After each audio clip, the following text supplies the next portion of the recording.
The Train wasn't just a World War II action thriller about saving art from the Nazis. It was a professional demolition of a director fired after one day, a star destroying his own knee mid-shoot, a budget that doubled under a replacement director who called himself a bit of a whore, and real locomotives smashing into each other at 60 miles an hour because insurance companies in 1964 hadn't yet learned to say no. 15 facts, 0 miniatures. Stay for the bonus. It involves the coldest shooting conditions in film history and an actor who had to inhale while speaking. Full speed ahead. Number 15. Arthur Penn was fired after one day. Arthur Penn, future director of Bonnie and Clyde, The Miracle Worker, recent Oscar nominee, was hired to direct The Train. He oversaw development. He cast the film. He brought on his entire crew: production designer Willie Holt, cinematographer Jean Tournier, assistant director Bernard Farrell. He cast Paul Scofield, Jeanne Moreau, Michel Simon. It was Penn's team, Penn's vision, Penn's film. He directed one day of shooting in France. The next day was a holiday. When the crew returned, Penn was gone. Burt Lancaster, who was also the film's producer, had him fired. Not after weeks of creative conflict. Not after irreconcilable differences emerged slowly over months. After one day of principal photography and a French holiday, Arthur Penn was off the project and John Frankenheimer was on a plane to Paris. Penn's vision was intimate, philosophical, a meditation on why the French would risk their lives to save art they had never personally seen. In Penn's original screenplay, The Train did not leave the station until page 90. Lancaster, whose previous film, The Leopard, had been a critical triumph and a commercial disaster, needed a hit. He needed action. He needed trains moving, crashing, exploding. Penn could not or would not give him that. Screenwriter Walter Bernstein quit in protest the day Penn was fired. Lancaster told him directly, with the bluntness that defined every choice on this production, "Frankenheimer is a bit of a whore, but he'll do what I want." Frankenheimer got on the plane, the production shut down, and the budget began its long, inexorable climb toward catastrophe. Number 14. The budget doubled during production. The original budget was $3,500,000. By the time Frankenheimer finished principal photography, the film had cost $6,700,000. The budget had not crept upward, it had doubled. Frankenheimer's insistence on practical effects, real trains, real derailments, real crashes, was not negotiable. He wanted realism that no miniature work could provide. When he needed a train collision, he crashed 2 actual locomotives together at 60 miles an hour in the town of Aquini, with 7 cameras positioned to capture the impact. Only one take was possible. The insurance arrangements were extraordinary, the safety precautions were elaborate, and the cost was staggering. United Artists, watching the production spiral, stepped in and invoked their completion rights, the contractual provision that allowed the studio to take control of a runaway production. They demanded that principal photography be finished in 7 weeks. Frankenheimer, to his credit, complied, but he did not stop building the film he wanted. The pressure to finish did not translate into compromise on the scale of the action. If anything, it intensified his obsession. Years later, Frankenheimer admitted something revealing: he and Lancaster had become obsessed. Not with art, not with the story, with the machinery of the production itself, the trains, the wrecks, the stunts, the sheer physical scale of what they were building. The film asks if art is worth dying for. The production answered by nearly killing several people in service of a question neither Lancaster nor Frankenheimer seemed particularly interested in answering philosophically, and Lancaster's physical commitment to that obsession began before the cameras even rolled. Number 13. Lancaster did every stunt himself. Burt Lancaster turned 50 during the production of The Train. He performed every single one of his own stunts. Not most of them, not the easy ones. Every single one. He learned to drive a locomotive. He learned to rig explosives. He learned to weld metal bearings. He climbed moving trains. He jumped from moving trains. He fell from moving trains. He ran across rooftops. He slid down ladders. He rolled down a mountainside. At one point, when the stunt double hired to perform a fall from a roof was unable to execute the shot, Lancaster did it himself. If you watch the sequence in slow motion, you can see his face. Frankenheimer, years later, said it plainly: "Burt Lancaster was the strongest man physically I've ever seen. He was one of the best stuntmen who ever lived." There are extended sequences in the film, 20 minutes near the end, where Labiche does not speak. Lancaster's performance in those sequences is entirely physical. The character communicates through movement, through exhaustion, through the visible toll the mission is taking on his body.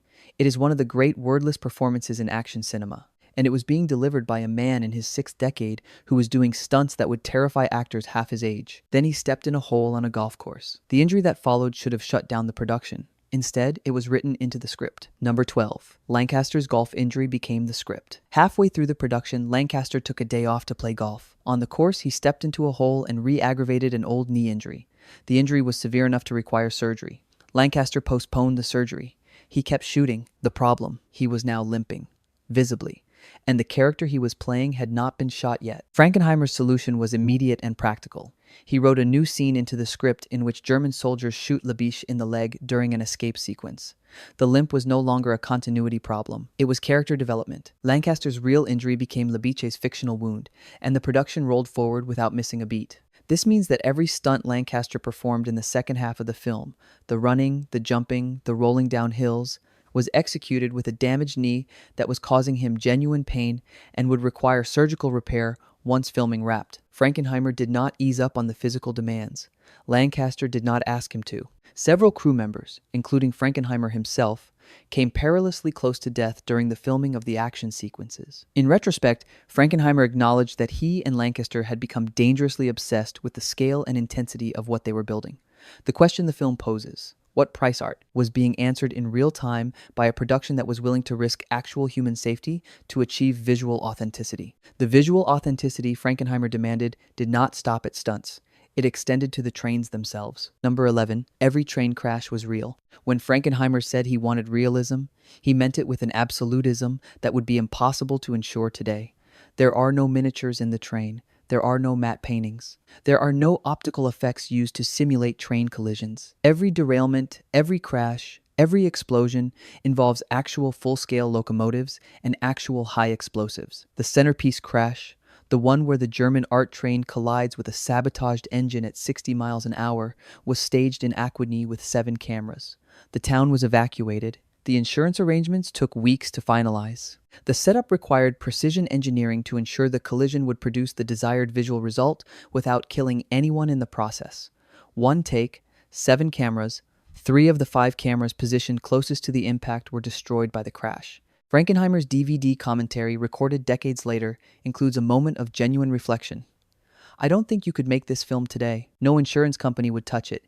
He is almost certainly correct. The level of physical risk the production exposed its cast and crew to, particularly in an era before modern safety protocols and digital de-aging that might have allowed stunt doubles to more convincingly replace stars, would be prohibitively expensive and legally fraught in 2025. The result is a film whose action sequences have a weight and immediacy that no amount of computer-generated imagery can replicate. You are watching real tonnage in motion, real metal deforming under real impact, real fire consuming real material. The visceral power of those images is inseparable from the fact that they actually happened. The commitment to physical reality extended to one of the film's most famous faces, a man Frankenheimer could not stop photographing. Number 10. Michel Simon's death scene wasn't planned. Michel Simon, the legendary French actor whose face Frankenheimer described as impossible to stop filming, was cast as Papa Boule, the veteran train engineer who becomes one of the film's emotional anchors.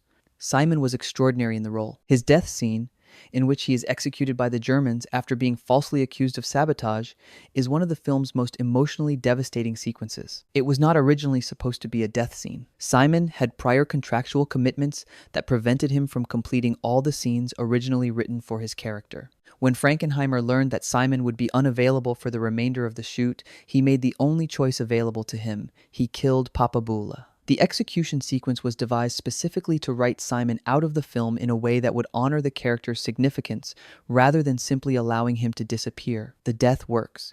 It is narratively brutal and emotionally earned, but it was not part of the original structure. It was an accommodation forced by scheduling realities that became, through Frankenheimer's direction and Simon's performance, one of the film's most memorable and morally clarifying moments. The moral center of the film was constantly shifting, partly because the ending itself was still being written while cameras were rolling. Number 9. The ending was written late. The film's climax, in which Labiche confronts Colonel von Waldheim among the crates of stolen art and executes him without ceremony, was not the original ending. The first version of the script called for a traditional shootout between the two men. The production team quickly realized the problem. The idea of Paul Scofield's cultured, effete German officer picking up a gun and going toe-to-toe with Burt Lancaster's brick wall of a French resistance fighter was, in Frankenheimer's word, ridiculous. The ending was reconceived. Von Waldheim does not fight, he talks. He makes his case for the value of art, the importance of beauty, the the necessity of preserving culture even in the midst of barbarism. And Labiche, who has spent the entire film risking lives for art he does not understand and does not particularly value, shoots him anyway. Then he walks through the crates, looking at the paintings for the first time. The camera intercuts the art with the bodies of the dead hostages. The question the film has been asking is finally devastatingly answered. The ending was conceived late in production. It was written to solve a practical problem, and it became the film's most philosophically precise moment, the place where all the contradictions the film has been building finally collide. That final confrontation was shot in conditions so cold that one of the actors literally could not exhale on camera. Number 8. Scofield had to inhale while speaking. The final confrontation between Labiche and von Waldheim was filmed in winter conditions so cold that clouds of visible breath would have appeared on camera every time Scofield exhaled. The solution was technically simple and practically absurd. Scofield delivered his entire monologue while inhaling instead of exhaling, preventing the warm breath from condensing in the frigid air. The result was unusable audio.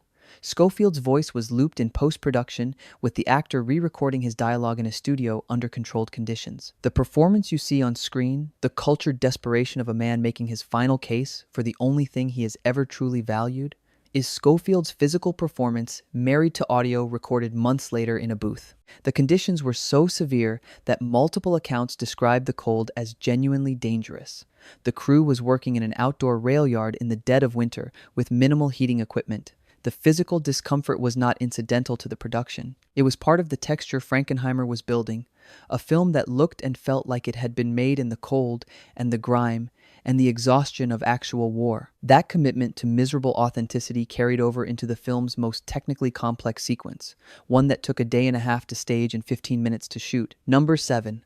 One tracking shot took 15 minutes. Early in the film, there is a sequence in which the German army prepares to evacuate its Paris headquarters. The camera moves fluidly through crowded rooms, passing overlapping conversations, soldiers pushing carts, men gazing out windows, papers being tossed into a fireplace, bodies moving in every direction, before settling on Colonel von Waldheim and following him until he speaks to his superior's assistant. The shot involved nearly 100 extras. The choreography of the actors and the camera was extraordinarily complex. Frankenheimer spent a day and a half staging it, blocking the movements, rehearsing the timing, coordinating the background action so that every element would read correctly as the camera passed through. The actual filming took 15 minutes. It is one of the great tracking shots of 1960s cinema, a single unbroken take that establishes the chaos and urgency of the German retreat while simultaneously introducing von Waldheim as a man moving through that chaos with singular purpose. It is also a perfect encapsulation of Frankenheimer's method: obsessive preparation, ruthless efficiency in execution, and an absolute refusal to settle for anything less than the shot he had envisioned. The obsessive preparation extended to a piece of casting that was never supposed to happen. Number 6. Frankenheimer banned the French co-director. When Frankenheimer agreed to take over the production from Arthur Penn, he used the production's desperation to his advantage. He had leverage. Lancaster needed him. United Artists needed him. The film was already behind schedule and over budget, and Frankenheimer was the only director Lancaster trusted to deliver the action-heavy vision he wanted. Frankenheimer's demands were extraordinary. His name was made part of the title, John Frankenheimer's The Train.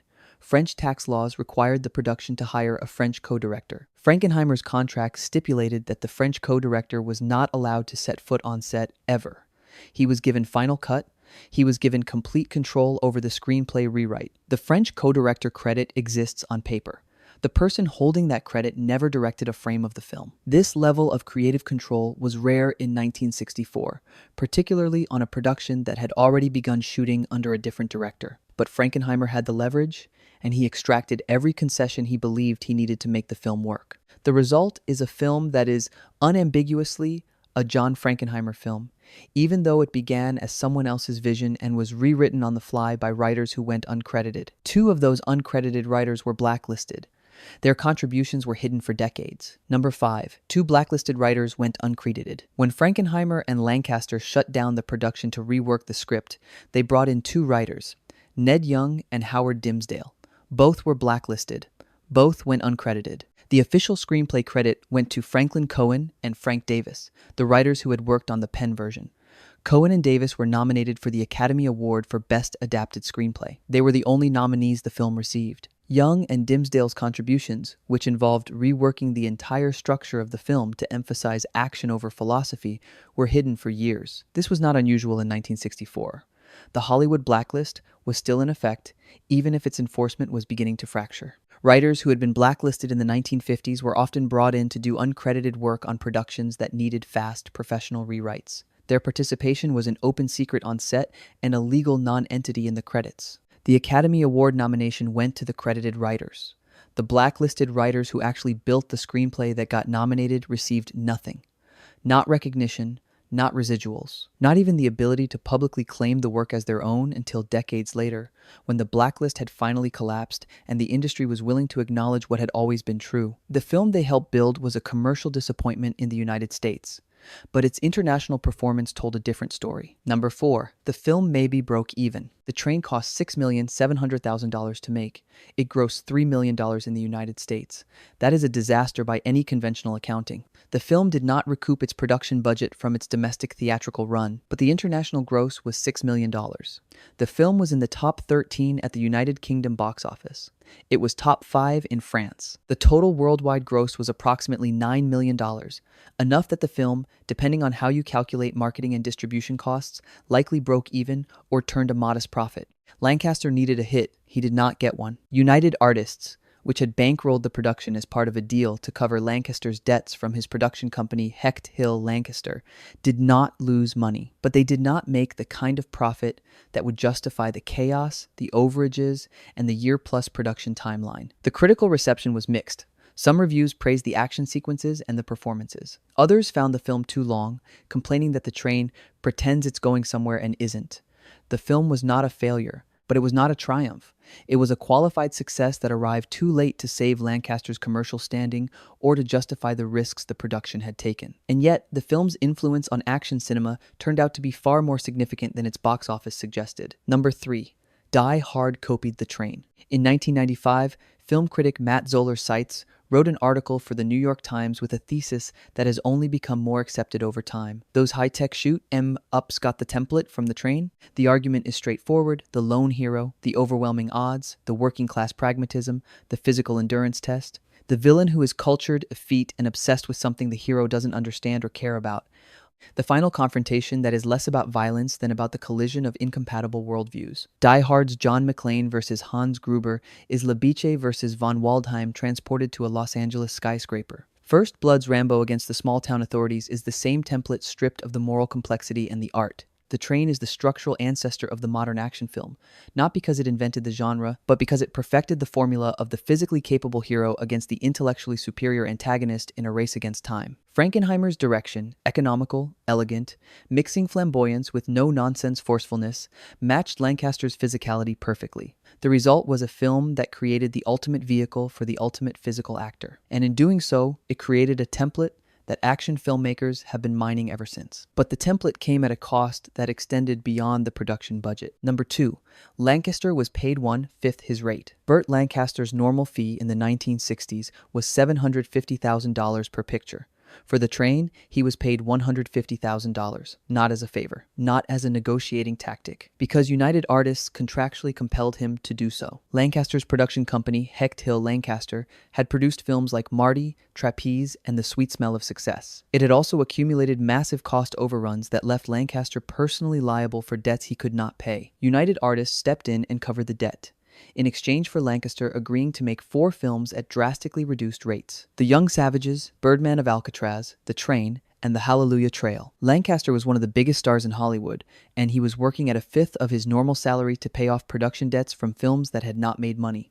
The Train was not a passion project. It was an obligation. And the fact that he fired the original director and reshaped the film into the action spectacle he believed would be commercially successful makes more sense in that context. He needed a hit. He was being paid $150,000. He could not afford for the film to be an intimate meditation on the role of art in the French character. He needed locomotives crashing at 60 miles an hour. He got them.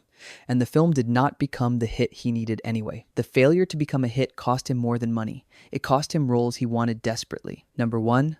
Lancaster lost 2 dream roles. Because the train did not perform as Lancaster hoped, and because United Artists still had him under contract for the Hallelujah Trail, another commercial disaster, he lost out on 2 roles he was actively pursuing. Alec Leamis in The Spy Who Came In From the Cold and General Charles Gordon in Khartoum. Both roles went to other actors. Richard Burton played Leamis, Charlton Heston played Gordon.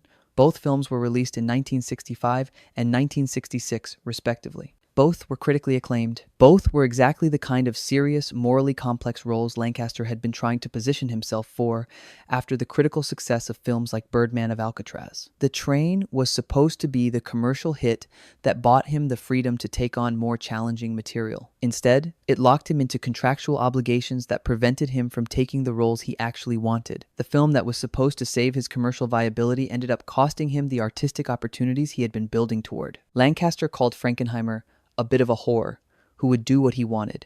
Frankenheimer delivered exactly that, and it was not enough. Bonus fact, last big action film in black and white. Frankenheimer made The Train in black and white at a time when every other major action film was being shot in color and widescreen. It was a deliberate choice, and in Frankenheimer's own assessment, recorded on the DVD commentary years later, it was the right one. I think this was the last big action picture ever made in black and white, and I am personally so grateful that it was filmed in black and white. I think the black and white adds tremendously to the movie. The monochrome cinematography gives the film a documentary texture, a grittiness, and immediacy that color would have softened. The soot, the grime, the coal dust, the sweat on Lancaster's face, all of it reads more viscerally in black and white. The decision was partly aesthetic and partly practical. Black and white stock was cheaper, and the production was already over budget. But the result is a film that looks like it was pulled from actual wartime footage rather than staged in 1964. It was the end of an era. After The Train, big-budget action films moved to color and stayed there. Frankenheimer's decision to shoot in black and white was both a throwback to an earlier cinematic language and a final demonstration of what that language could still accomplish in the hands of a director who understood how to use it. The last big action film in black and white is also one of the best. The Train made $9 million worldwide on a $6,700,000 budget. It was nominated for 1 Academy Award, which it did not win. It was praised by some critics and dismissed by others. It did not save Burt Lancaster's commercial standing or secure him the roles he wanted. It did not make John Frankenheimer a household name the way The Manchurian Candidate had. And yet, Die Hard exists because The Train existed. The modern action hero, working class, physically capable, morally uncomplicated, fighting against an intellectually superior antagonist was codified here. The template was built in the cold and the grime and the wreckage of real locomotives crashing at 60 miles an hour. Paul Scofield's experience making the film convinced him to focus on theater for the rest of his life. He found the demands of film work unsatisfying compared to the stage, and his relationship with Lancaster was distant at best. They worked together again years later on Scorpio, but the warmth was never there. Lancaster postponed knee surgery, paid off his debts at a fraction of his normal salary, fired a director after 1 day, hired a replacement who called himself a whore, and crashed real trains into each other in pursuit of a hit that never fully materialized. But somewhere in that wreckage, he and Frankenheimer built the action film as we now understand it. They just didn't get to see it pay off in their lifetimes.